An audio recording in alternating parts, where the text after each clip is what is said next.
They laughed when they saw his plane. A flimsy, fabric-covered aircraft so slow and harmless that German tank crews didn't even bother aiming at it. Then, out of the morning fog in France, that toy plane suddenly dove straight at Panther and Tiger tanks, bazookas blazing from its wings. The pilot wasn't a fighter ace. He wasn't supposed to be attacking anything at all. He was a high school history teacher who'd had enough of watching American tank crews burn. Minutes later, armored giants were crippled in the fields below, and the Germans realized, too late, that the battlefield had just gained a new kind of tank hunter. Just after dawn on September 20th, 1944, Major Charles Carpenter stood beside his Piper L-4 Grasshopper on a rain-soaked airstrip near Arracourt, France, watching thick fog drift over farmland where German Panther tanks were closing in on isolated American units. He was 32 years old, had already flown 47 combat missions, and his tiny observation plane now carried 6 bazookas strapped to its wings. 2 days earlier, the German 5th Panzer Army had thrown more than 260 tanks and assault guns into a massive counterattack against Combat Command A of the U.S. 4th Armored Division. Before the war, Carpenter wasn't a soldier by trade.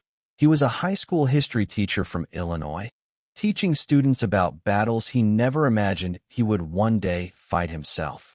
Now he flew a fabric-covered observation aircraft powered by a 65-horsepower engine, circling battlefields where tank crews burned alive inside steel hulls. The L-4 Grasshopper weighed just 765 pounds empty, with a maximum payload of only 232 pounds, barely enough for a pilot, and only if no radio was carried. Carpenter pushed those limits far beyond anything the aircraft was designed for. He bolted 6 M9 bazooka launchers to the wing struts, each weighing 15 pounds, and loaded them with 18 M6A3 rockets, 3 pounds apiece. On paper, the numbers were clear. The Grasshopper was overloaded by nearly 90 pounds. While every other L-4 pilot in France flew strictly observation missions, Carpenter was turning his aircraft into something no one had ever intended it to be. The job of an L-4 pilot was simple: locate enemy positions, radio coordinates to artillery, and stay out of harm's way. Fly high. Avoid contact. Survive. German soldiers rarely even fired at the little cubs. They were too small, too slow, and seemingly harmless. But for 3 months, Carpenter had watched the war unfold from above, powerless to intervene. He saw American tank crews die while he circled with nothing but binoculars and a radio. At Arracourt, the 4th Armored Division lost 48 Sherman tanks in just 2 days. German Panthers could punch through Sherman armor from over 1,000 yards away, while American 75mm guns needed to close to within a few hundred yards to score a kill. Most Sherman crews never had the chance to fire a single round. On September 18th, thick fog rolled in before dawn, and German tanks used the white cover to advance unseen.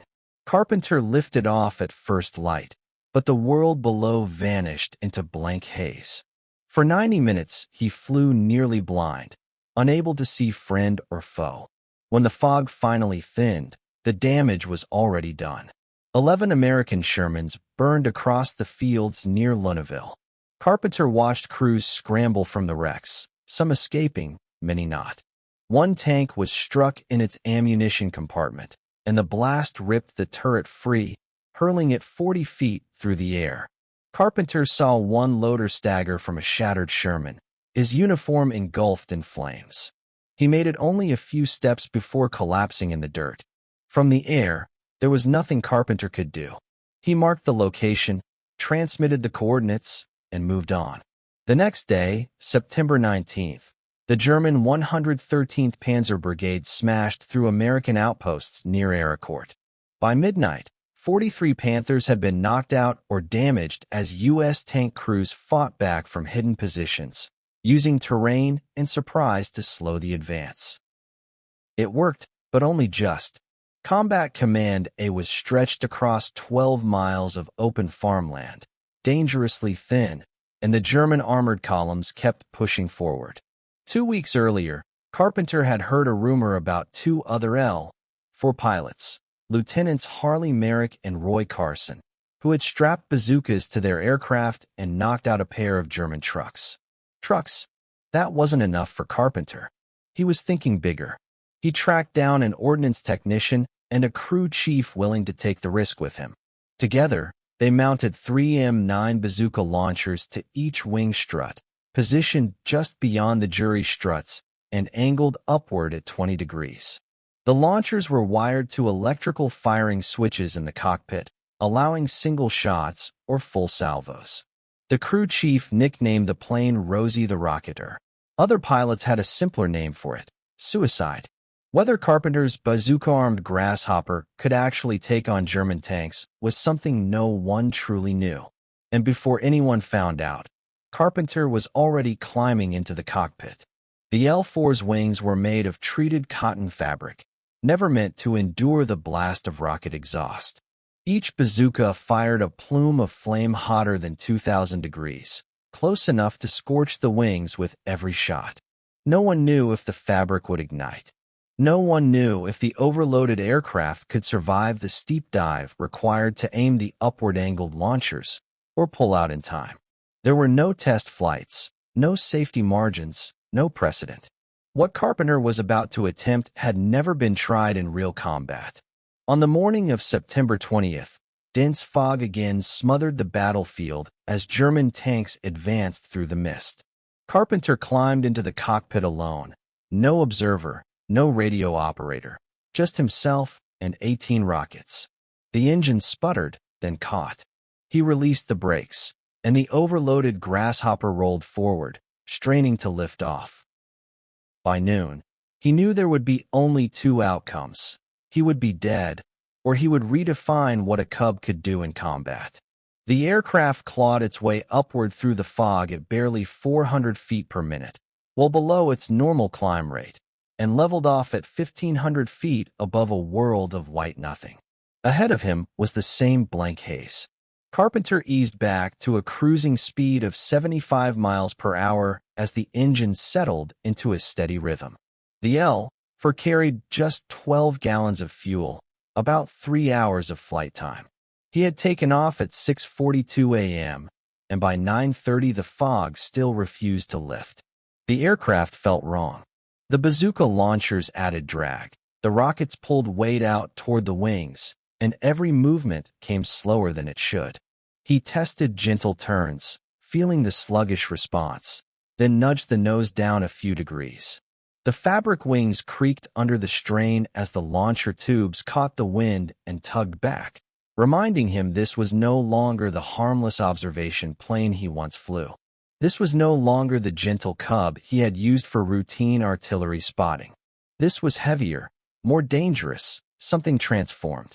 By 9:53 a.m., the fog began breaking in patches, revealing glimpses of farmland, clusters of trees, and the gray reflection of the Rhine Canal.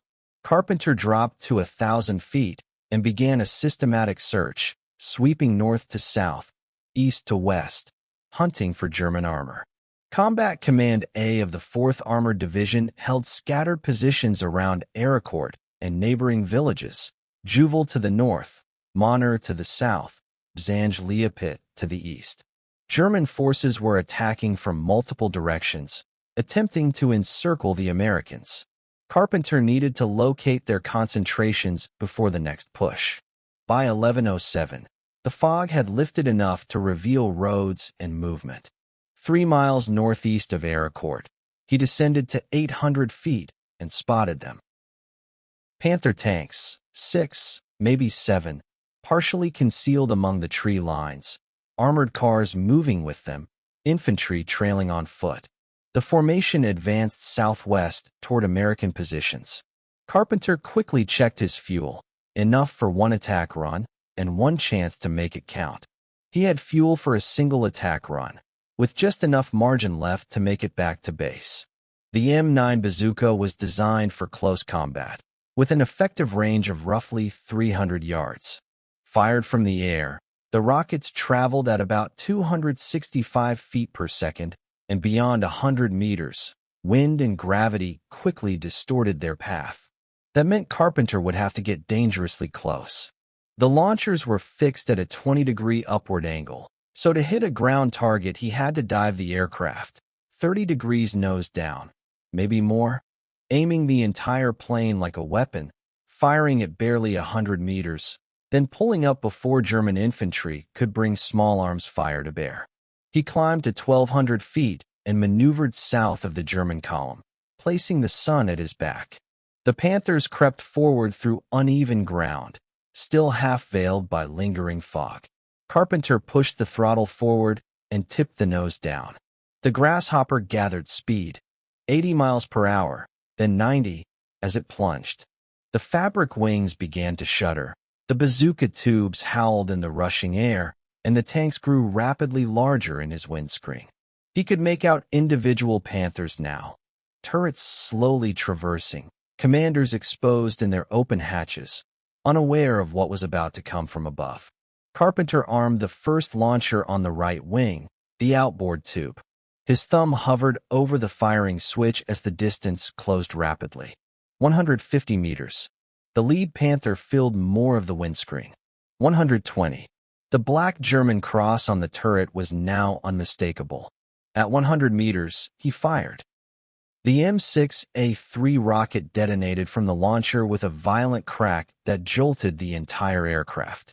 A blast of white-hot exhaust, nearly 1,200 degrees, roared backward, missing the fabric wing by inches as the rocket streaked toward the tank, trailing a plume of smoke. Carpenter didn't wait to see the hit. He yanked the control stick back, and the Grasshopper strained to climb, heavy and unresponsive. The overloaded aircraft clawed upward far slower than he needed. Below, German infantry opened fire. Rifle rounds and machine pistol bursts snapped past the cockpit. One punched through the left wing's fabric. Another tore into the tail. Carpenter held the climb, 200 feet, then 3. The firing faded. Leveling off at 800 feet, he glanced back. The Panther was no longer moving. Smoke curled from the engine deck. It wasn't destroyed, but it was out of the fight. The rocket had likely struck the Panther's thinner top armor or crippled the engine, but the effect was immediate. The rest of the German column broke apart, scattering into defensive positions. Infantry pointed skyward, tracking him with disbelief, staring at the Cub with bazookas that had just attacked a Panther tank. Carpenter still had 17 rockets left, but one thing was clear. Observation planes were no longer being ignored. He turned the Grasshopper northwest toward the American airstrip at Lunéville. The fuel gauge showed 9 gallons remaining, enough to reload and make at least one more sortie, maybe 2 if he stayed over friendly lines. The bullet holes in the wings and tail were small, and the fabric still held. Control surfaces responded normally. Dropping to just 100 feet, Carpenter hugged the terrain, using trees and ridgelines for cover on the return flight. German infantry now understood that Cubs could bite. He touched down at 11:58 a.m. Ground crew rushed the aircraft before the propeller had even stopped. They noticed the bullet holes first, then the empty launcher. A crew chief climbed onto the wing to inspect the firing point. The fabric around the tube was scorched black, but still intact. No burn-through. The gamble had worked, barely. The metal launch tube had done its job, channeling most of the rocket's scorching exhaust away from the fragile wing fabric. The design was far from perfect. It worked, but barely. Reloading took 14 tense minutes. 6 M6A3 rockets slid back into the tubes, each weighing 3.38 pounds and measuring just over 19 inches long. Their blunted noses reduced deflection on impact, and the shaped charge warheads could pierce 3.5 to 4 inches of armor. The crew chief asked Carpenter what he had hit. "One Panther, immobilized," he replied. "How close?" "About 100 meters. The crew chief shook his head. "That's insane." Carpenter shrugged. It worked. At 12:19, Carpenter lifted off again, fuel now at 11.7 gallons. just shy of the 12-gallon maximum, as the ground crew hadn't been able to fully top off the tanks during the rapid turnaround. Across both sorties, 18 rockets had been available, 6 had been fired, 12 remained. Climbing to 1,200 feet, he turned east toward Arracourt. The fog had largely lifted, granting visibility out to 5 miles. German positions were now exposed to American air observation. Carpenter swept the fields, scanning for concentrations of armor, and by 12:41, he had spotted another formation moving into position. 8 Panther tanks moved south along a tree line east of Bazooka, infantry trailing in half-tracks behind them. This force was larger than the one Carpenter had engaged earlier, likely elements of the 111th Panzer Brigade attempting to flank American positions.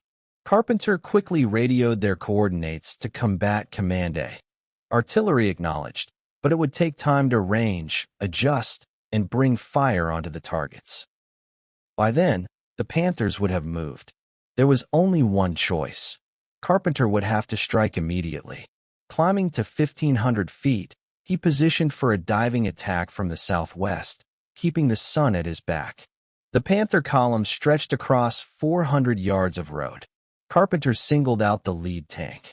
Using the same technique as before, he nosed the Grasshopper down 35 degrees and accelerated in the dive. At 100 meters, he fired. The rocket launched cleanly.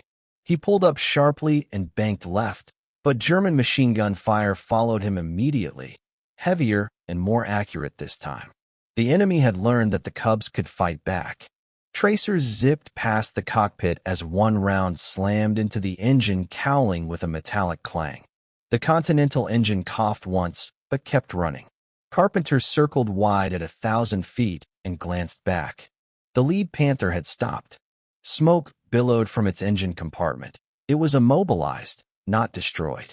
The rest of the column scattered, infantry dismounting from half-tracks and setting up what appeared to be makeshift anti-aircraft positions.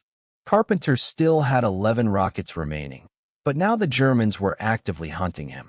Determined, he lined up for a second attack, diving toward a Panther that had veered off the road into an open field. He armed the launcher and closed to 120 meters. German infantry opened fire as he descended. The Grasshopper shuddered violently, and fabric tore somewhere behind him. He fired regardless. The rocket streaked forward, pulling up without waiting to confirm the impact. More tracers followed, and a round punched through the lower fuselage. Carpenter felt the impact through the rudder pedals. At 800 feet, he leveled off and quickly checked his instruments. Oil pressure was steady, engine temperature normal. The controls responded, but the rudder felt sluggish. Carpenter glanced back. The second Panther was fully engulfed in flames. Not just immobilized, destroyed. Crew members were bailing out as fire poured from the turret hatches. But his own aircraft had taken a beating. The tail section had multiple tears in the fabric. One elevator cable appeared frayed, and the rudder responded only with noticeable delay. 2 Panthers were down, 10 rockets remained. Yet the Grasshopper was now a damaged, fragile weapon. Meanwhile, the Germans were setting up dedicated anti-aircraft positions around their remaining armor. Carpenter turned west toward Lunéville. The damaged rudder made coordinated turns difficult, forcing him to overcompensate with the ailerons. The Grasshopper wanted to slip sideways in every bank. Fuel read 7.2 gallons, enough to reach base with minimal reserve. The engine still ran smoothly, but oil temperature had climbed 5 degrees above normal, possibly signaling a small leak from the earlier hit to the cowling. At 13:21, a radio transmission from Combat Command A crackled through. German armor had bypassed the forward positions and trapped a 4th Armored Division waterpoint support crew 3 miles east of Arracourt. Approximately 20 men were trapped, completely unarmed with no heavy weapons, as Panther tanks closed in on their position. Artillery couldn't reach them without risking friendly fire, and air support was tied up elsewhere. The waterpoint crew's radio crackled urgently. Any assistance, immediately. Carpenter assessed the situation. For miles from the trapped Americans, 6 miles from his airstrip, 10 rockets remaining, and flying a damaged aircraft barely holding together. The obvious choice for a cautious pilot would have been to return to base, land, and assess damage before rearming. But the transmission left no room for hesitation. With a decisive push, he turned the Grasshopper east and shoved the throttle forward. The engine responded, though oil temperature climbed another 3 degrees. Descending to 500 feet, Carpenter hugged the terrain, following ridges and trees toward the coordinates Combat Command A had relayed. At 13:34, he spotted the waterpoint position. 5 trucks clustered in a small clearing, surrounded on all sides by trees. A vulnerable target, but the only hope for the men trapped within. American soldiers were visible now, crouched behind their trucks, weapons raised, waiting. Then Carpenter spotted the Panthers, 4 of them advancing from the northeast, roughly 800 yards from the American position, infantry moving alongside the tanks. This time, the Germans were ready. As the Grasshopper approached, all 4 Panthers halted. Infantry scattered into prepared positions. Machine guns swung upward toward the sky. They weren't surprised anymore. They were waiting for him. This wouldn't be a quick strike against an unaware column. This would be a straight fight. Carpenter alone in a fabric-covered observation plane held together by damage and determination. He climbed at 1,800 feet, just outside effective small arms range, barely. Below, the Panthers resumed their advance toward the trapped Waterpoint crew. There was no safe option left. Either he attacked and likely died, or he circled helplessly while 20 Americans were overrun. Carpenter didn't hesitate. His right hand moved to the firing switches. He armed every remaining launcher. 10 rockets. One last chance. He braced himself, knowing he would fire every rocket in successive passes and pray the Grasshopper held together. First dive, 38 degrees nose down. The damaged rudder made the descent unstable, forcing him to wrestle with the controls. Speed climbed, 95, 100 miles per hour. The airframe vibrated violently. Something loose in the tail rattled with every gust. The lead Panther filled his windscreen. German infantry opened fire at 200 meters, far earlier than before. They had anticipated his attack pattern. Tracers converged on his flight path. At 150 meters, Carpenter squeezed the triggers, firing 2 rockets simultaneously. The recoil jolted the Grasshopper violently. He yanked back hard, but the elevator control cable, already frayed from the previous strike, partially separated at that critical moment. The stick went mushy, response lagged. Carpenter pulled harder, but the nose climbed too slowly. He passed over the German position below 400 feet, under relentless rifle fire from all directions. The aircraft shuddered with multiple impacts, fabric tearing, metal pinging. He fought to maintain the climb, 500, 600 feet. Both rockets struck near the lead Panther. Close, but not a direct hit. The explosions kicked up clouds of dirt and debris, but the Panther kept rolling forward. Whatever damage the rockets had caused, it wasn't enough to stop it. Carpenter leveled off at 900 feet. The engine began running rough, its smooth rhythm gone. The oil temperature needle was buried in the red. No doubt now, there was a serious leak, maybe something worse. His fuel gauge read 5.8 gallons, not enough to linger much longer and still make it home. The tail felt unstable, as if it might tear free at any moment. 8 rockets left. 3 Panthers still closing in on 20 trapped Americans. And the Germans below were no longer reacting. They were adapting. They were coordinating fire, tracking his movements, waiting for him to dive again so they could bring him down. Carpenter had seconds to decide. The Germans expected another high-altitude attack and had positioned their guns accordingly. Below, the Panthers continued forward, 700 yards now. American soldiers fired rifles at advancing armor, a desperate and useless gesture. Carpenter needed something different. A new angle. A move the enemy wouldn't expect. He shoved the nose down and dropped to 200 feet. Carpenter hugged the terrain, flying just above the treetops, staying below the effective range of the Germans' anti-aircraft guns. They had positioned their weapons skyward, expecting high-altitude dives. Approaching from the west, he used a tree line for concealment, the Grasshopper crawling forward at 80 miles per hour. The damaged elevator made level flight a constant struggle. The engine temperature gauge remained buried in the red, oil pressure dropping steadily. He had only minutes before the Continental engine might seize, 600 yards from the Panthers. Carpenter popped up to 300 feet and immediately pitched into a steep dive. 40 degrees this time, steeper than ever, using the angled bazookas to aim more directly at the armored targets. The lead Panther sat 200 yards from the trapped Americans. Carpenter armed 2 launchers on the left wing, outboard and center positions, closing to 130 meters. German infantry spotted him and swung their weapons, but he was already firing. Both rockets roared from their tubes, the recoil nearly stalling the Grasshopper mid-dive. He slammed the throttle forward and yanked back on the damaged elevator. The nose responded sluggishly, barely climbing, but it was enough.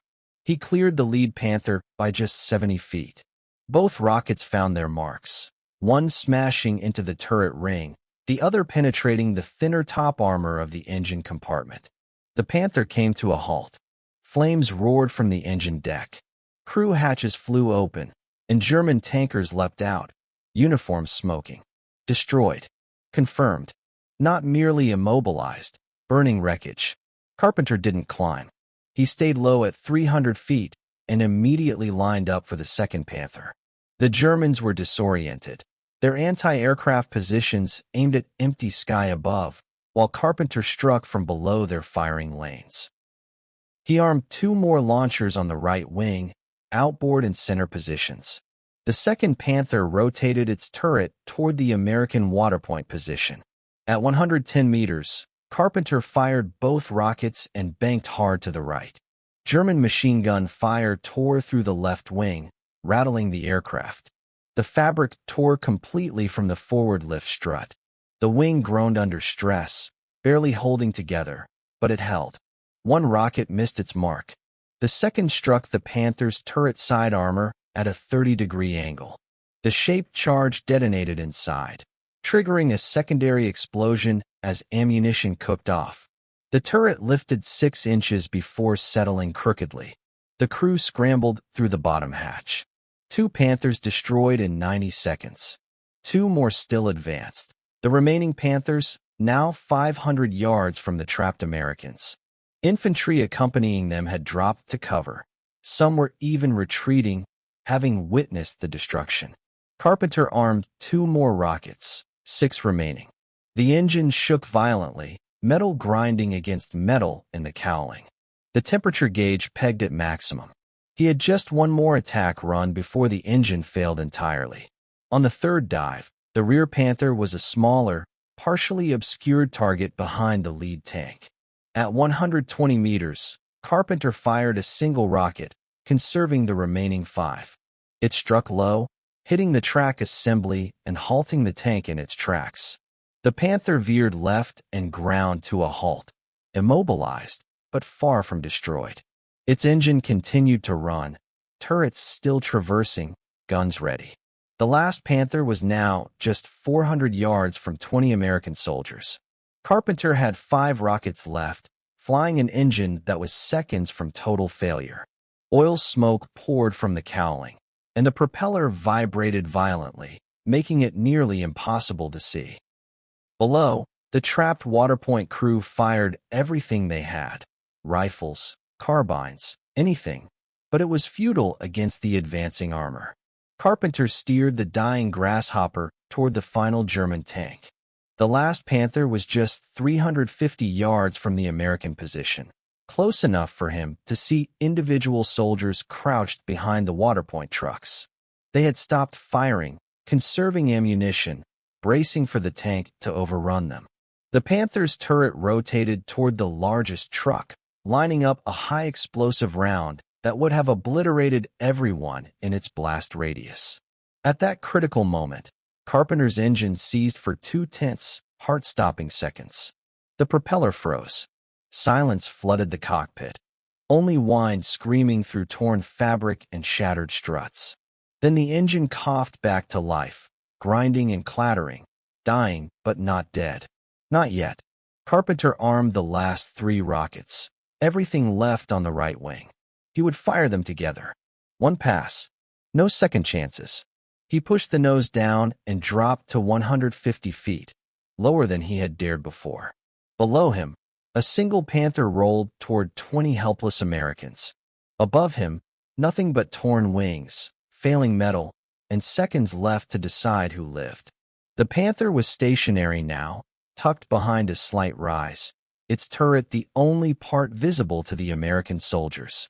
But Carpenter was approaching from the east, side on, giving him a clear view of the entire hull. The side armor was thinner than the frontal plate. Range, 140 meters. The damaged elevator barely responded, forcing Carpenter to use throttle and ailerons to aim the entire trembling aircraft. Closing to 120 meters, he could see the Panther's commander standing in the turret hatch, scanning for threats. Too late. Carpenter fired all 3 rockets simultaneously. The recoil nearly tore the right wing from the Grasshopper. The plane rolled violently left, but Carpenter wrestled the controls, holding it together. The rockets converged on the Panther, striking in rapid succession. The first hit the turret side, penetrating. The second struck the upper hull, also penetrating. The third slammed into the track assembly, detonating externally. The results were catastrophic. The Panther's ammunition storage detonated, the blast lifting the entire tank from the ground. Turrets tore free, the hull split open, and secondary explosions rippled for 15 seconds. Nobody survived. 4 Panthers had been engaged, 2 destroyed, 2 immobilized, and 20 American soldiers remained alive. The Waterpoint crew immediately sprang into action, loading trucks and preparing to evacuate, while German infantry remained scattered and disorganized. Carpenter had saved them, but his aircraft was 3 miles from base, the engine giving only seconds more of life. He turned west. He pushed the throttle to maximum. The engine responded with noises no Continental O-170-3 should ever make. Metal rattled inside the cowling. Oil smeared the windscreen. The temperature gauge had stopped moving, broken and overheated. The propeller continued turning only from momentum and sheer desperation. 2 miles from Lonville, the engine seized again. This time it did not restart. Complete silence. No engine, just wind. The Grasshopper had become a glider. The Grasshopper was a poor glider now, torn fabric, overloaded, never meant for unpowered flight. Carpenter trimmed for best glide speed, 65 miles per hour. Altitude, 800 feet. Descent rate, roughly 400 feet per minute. He had about 2 minutes of glide time, possibly less with the damaged aerodynamics. 1 mile from the airstrip, altitude 400 feet, he finally spotted the runway. Ground crew had seen him, noting the oil smoke and shredded wings. They cleared the runway and moved fire equipment into position. He was too low. The glide angle wouldn't carry him all the way. He needed another 200 feet of altitude. Altitude he didn't have. Carpenter didn't have the extra 200 feet. Northeast of the runway lay a plowed field. Soft earth, harsh on landing gear, but far safer than trees. He aimed for it. At 150 feet, the Grasshopper descended steadily, powerless without engine thrust to slow the sink rate. Control at low speed was nearly non-existent with the damaged surfaces. At 100 feet, the field expanded below him. 50 feet. He gently pulled back on the stick, flaring for landing. The tail wheel touched first, then the main gear. The soft ground grabbed the wheels, and the Grasshopper nosed over. The propeller dug into mud. The aircraft flipped forward, coming to rest inverted. Carpenter hung upside down in his harness. Fuel leaked from the ruptured tank, the engine still hot enough to ignite vapor. Seconds remained before Rosie the Rocketer could burst into flames. He released his harness and dropped onto the inverted cockpit roof. Fuel dripped onto his flight suit, high-octane gasoline filling the confined space. He kicked at the side door, jammed from the impact, bending the frame. He braced his back against the seat and kicked harder. The door gave way. Carpenter crawled out, rolled clear, and managed to stand, running 20 yards before his legs gave out. Ground crew reached him 40 seconds later, fire equipment spraying foam on Rosie the Rocketer. The leaking fuel stopped before it could ignite. Medical personnel checked him over. Minor cuts, bruises across his chest from the harness, but no broken bones, no burns. 47 combat sorties and Bazooka Cubs, and never a wound. The ground crew called him the Lucky Major. Carpenter called it mathematics. Stay low, strike fast, never give the enemy a clear shot. September 20th, 1944. 3 sorties, 18 rockets fired. 4 Panther tanks stopped, 2 destroyed, 2 immobilized. 20 American soldiers rescued. 1 L-4 Grasshopper destroyed. Engine seized from sustained oil loss and overheating. Wings torn beyond repair. Fuselage structurally compromised. Total write-off.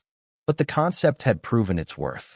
Bazookas mounted on light observation aircraft could stop tanks in their tracks.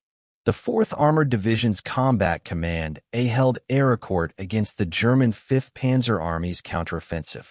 Between September 18th and September 29th, German forces committed 262 tanks and assault guns in an attempt to recapture Lonville and crush the American bridgehead. In the process, they lost 200 vehicles destroyed or damaged. American forces, by comparison, lost 48 tanks, a devastating blow that showcased the deadly effectiveness of Carpenter's innovative tactics. The Battle of Arracourt would go down as the largest tank engagement on the Western Front until the Battle of the Bulge, 3 months later. Carpenter's daring bazooka attacks on September 20th disrupted German coordination during the most critical hours, when Combat Command A was dangerously exposed. 3 days later, Carpenter received another L-4H, serial number 43 to 30,426, outfitted with the same modifications. 6 M9 bazookas, the same trusted crew chief, and, of course, the name proudly painted on the cowling, Rosie the Rocketer. His innovation and courage had created a legend in the skies over France. Between September and December 1944, Carpenter flew 63 additional bazooka attack missions. Official records credited him with 6 tanks destroyed, 2 Tiger tanks, and 4 Panthers or Panzer IVs, along with several armored cars and numerous soft-skin vehicles. Most pilots quickly abandoned the idea. Diving a fabric-covered observation plane into concentrated anti-aircraft fire was, statistically, almost suicidal. Lieutenant Harley Merrick and Lieutenant Roy Carson, the original bazooka innovators, returned to standard reconnaissance missions after destroying their 2 trucks, concluding the risks outweighed the tactical gains. Carpenter, however, disagreed. Undeterred, he launched 63 additional attacks on German armor following September 20th. In October, Stars and Stripes interviewed him, asking why he continued such a perilous strategy despite the danger. Carpenter's answer would reveal the mindset that turned a fragile observation plane into a legendary tank killer. Carpenter insisted, the war had to be fought 60 minutes an hour, 24 hours a day. Attack, attack, and attack again. His daring forced a complete shift in German strategy. Before September, L-4 Cubs were ignored. Observation planes were considered harmless. After Carpenter's assaults, standing orders demanded all ground units engage any L-4 on site. Infantry accompanying armor carried dedicated anti-aircraft weapons, and Panther and Tiger commanders posted spotters specifically to track Cubs armed with bazookas. The Germans dubbed him Der Verrückte Major, the Mad Major. Carpenter embraced the title, arguing that a touch of madness was essential when confronting tanks that could destroy Shermans at 1,200 yards. As the 4th Armored Division pushed east through France, Carpenter flew alongside them, serving as personal pilot for General John S. Wood in addition to his bazooka missions. By December, the Third Army had reached the German border.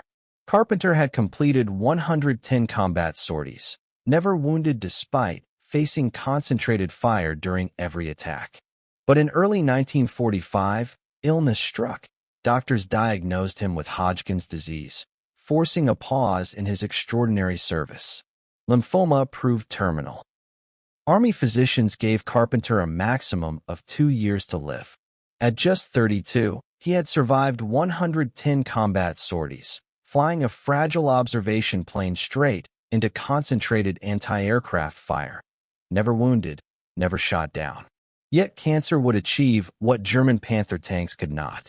Despite his illness, the Army promoted him to lieutenant colonel and awarded the Silver Star for Valor, the Bronze Star with Oak Leaf Cluster, and the Air Medal with Oak Leaf Cluster, officially crediting him with 6 tanks destroyed, 17 armored vehicles disabled or destroyed, and dozens of soft-skinned targets. The citations highlighted his extraordinary heroism and total disregard for personal safety, but they said nothing about the high school history teacher behind the medals, a man who believed wars should be fought aggressively or not at all. In June 1946, Carpenter received an honorable discharge and returned to Urbana, Illinois. Back to classrooms, back to teaching teenagers, back to lessons drawn from battles he had survived. His wife, Elda, had waited, and their daughter Carol was 7 years old. Carpenter had only 2 years, according to military doctors, but he carried with him a lifetime of courage and legend. Carpenter had every intention of spending his remaining years teaching. 1948 came and went. He was still alive, still in the classroom. By 1950, still alive. 1955, still alive. The 2-year prognosis stretched to 5, then 10, then 15 years. In the 1940s, medical science barely understood Hodgkin's disease progression, and some patients exceeded their predicted survival. Carpenter became one of those rare cases, dedicating 2 full decades to teaching history at Urbana High School, long after doctors had written him off. On March 22, 1966, Charles Carpenter passed away at the age of 53 to 21 years after his diagnosis, 19 years beyond the predicted 2-year limit. He outlasted cancer with the same stubborn courage he had shown attacking German tanks. Buried at Edgington Cemetery in Illinois, his gravestone bears only his rank, lieutenant colonel. No mention of Bazooka Charlie, Rosie the Rocketer, or the Mad Major, just his name, dates, and service. The L-4 Grasshopper, serial number 43 to 30,426, vanished after the war, presumed scrapped or lost, leaving behind only Carpenter's legend. If Charles Carpenter's story moved you like it moved us, do us a favor, hit that like button. Every single like tells YouTube to share this story with more people. Subscribe and turn on notifications so you don't miss a single tale from the forgotten corners of history. We uncover stories of bravery, pilots who saved lives with nothing but courage and bazookas, real people, real heroism. Drop a comment below. Where are you watching from?